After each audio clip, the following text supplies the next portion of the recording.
गिरगिट से बाहर निकला तब भगवान ने पूछा कि आप तो इतने दिव्य पुरुष हैं, आप गिरगिट क्यों बने? आपसे ऐसा कौन सा पिछले जन्म में पाप हो गया या आपसे कुछ हो गया जो आपको इस जन्म में गिरगिट बनना पड़ा? तब वो पुरुष कहता है, प्रभु मेरा नाम सबसे बड़े बड़े दानियों में आया जाता है। मैंने अपने जीवन में इतने गाय दान करी, इतने गाय दान करी, जितने आसमान में तारे हैं उनसे ज्यादा मैंने गाय दान करी। तब भगवान कहते हैं, अच्छा तुमने इतनी दान दिया तो फिर आपको गिरगिट बनना क्यों पड़ा? तो वो अपने पूर्व जन्म की बात बताता है और कहता है कि मैं राजा था, मेरा नाम था नृग, मैंने एक गलती कर दी, एक अपराध कर दी। मैंने एक ब्राह्मण को गाय दान में दिया और वह गाय को जब ब्राह्मण ले जाने लगा अपने घर की चौखट पर बांध दिया, खूंटा लगाई और उस गाय को बांध दिया। लेकिन वो गाय, कुछ गायों का स्वभाव ही होता है, कोई खरीद करके ले जाता है लेकिन वो पुनः फिर अपने पुराने मालिक के घर आ जाती है। उसी प्रकार वो गाय जिसको ब्राह्मण देवता ले गए थे, वही गाय आकर के नृग राजा के गौशाला में प्रवेश कर गई। तब राजा ने पुनः उसी गाय को दूसरे ब्राह्मण को दान कर दिया और जैसे ही दान किया, संकल्प कराई, तो वह ब्राह्मण ले जाने लगे उस गाय को। उसी समय जिस ब्राह्मण को पहले दान कर दिया था, वो पहले ब्राह्मण ने देखा ये तो मेरी गाय है। तब वो जाकर के उस ब्राह्मण से कहा, अरे ये तो हमारी गाय है, कहाँ ले जा रहे हो? तब दोनों ब्राह्मण आपस में ही लड़ने लगे, क्योंकि महाराजों का स्वभाव ही है। अब एक दूसरे के ऊपर दोनों लड़ते लगे, दोनों के बीच में बात नहीं बनी।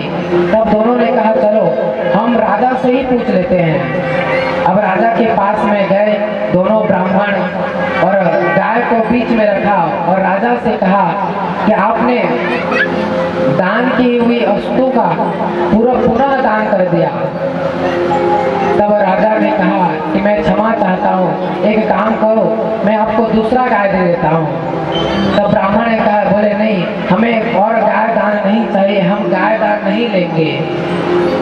उसी श्राप के कारण राजा को दूसरे जन्म में क्या बनना पड़ा? गिरगिट बनना पड़ा।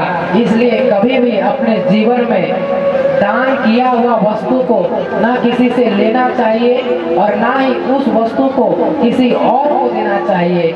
यदि आपने दान किया हुआ वस्तु को दोबारा पुनः दान किया तो अगले जन्म में क्या बनना पड़ेगा?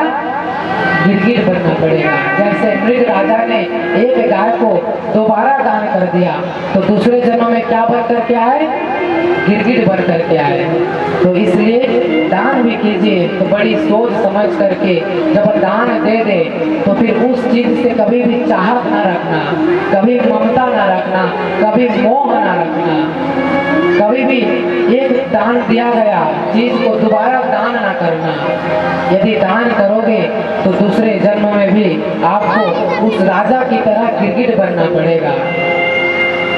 और भगवान ने जैसे ही स्पर्श किया तो वह गिरगिट सुंदर पुरुष बन करके प्रकट हो गया। वो तो आया था, केवल एक ही बार दान किया था, इसलिए अनेकों पुण्य थे उसके। वो केवल आया था, एक सेकंड के लिए गिरगिट बनना पड़ा उसको, लेकिन उसने गिरगिट बना तो इतने जीवों को खा गया कुआं में ही, तो उसको एक दो करते करते कई वर्ष तक उस गिरगिट बनना पड़ा।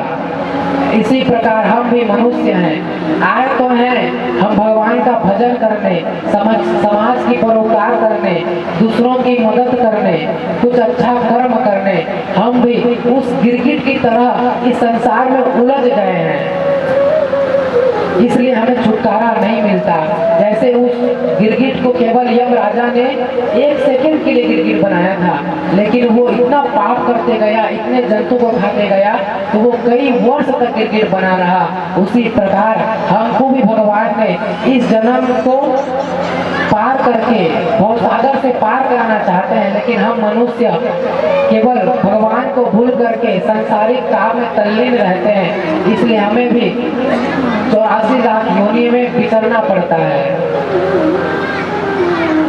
तो भगवान ने जैसे ही स्पर्श किया तो धीरे धीरे इधर भगवान ने स्पर्श किया, उस पुरुष का कल्याण किया और वह भगवान के परम धाम को गया।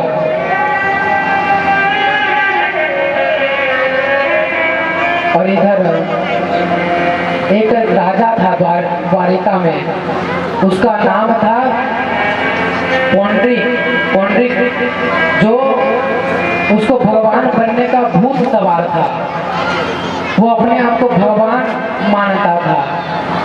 जैसे भगवान 4 भुजाधारी हैं, शंख चक्र गदा पद्म धारण करते, तो उसने भी नकली का गदा बना लिया, शंख बना लिया, चक्र बना लिया।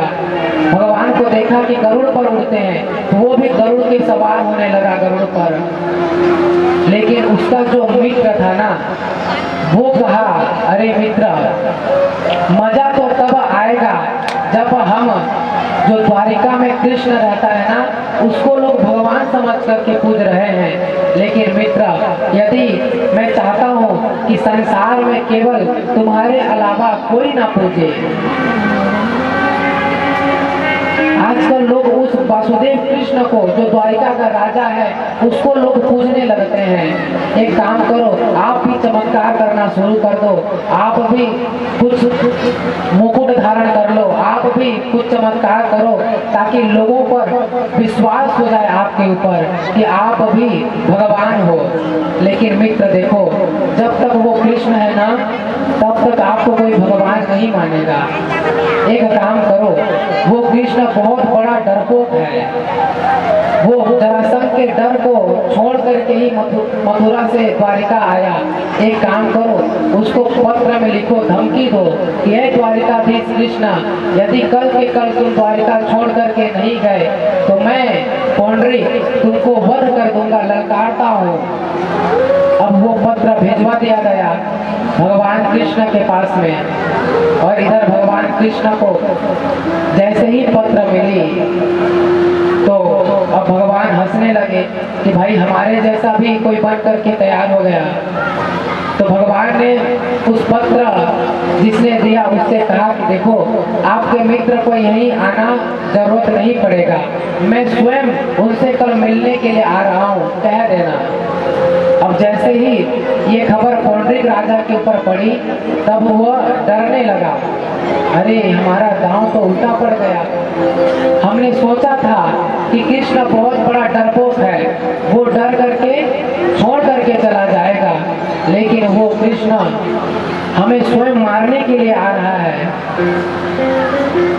अब भगवान इधर गए हैं और उसी समय वो पौंड्रिक उड़ करके आसमान में आया, और उसका जो मित्र था ना, इधर पूरे द्वारिका में उसको घर घर जा करके पूजवा रहा है कि बोले भैया यही आपका भगवान है, इसी को भगवान मानना, और जो चढ़ावा आ रहा है उसका आपस में दोनों 50-50 कर ले रहे हैं। उधर भगवान आए, इधर जैसे ही भगवान आए, पौंड्रिक को देखा तो भगवान अब हंसने लगे, बोले आप ही हमारे भगवान हो द्वारिका के।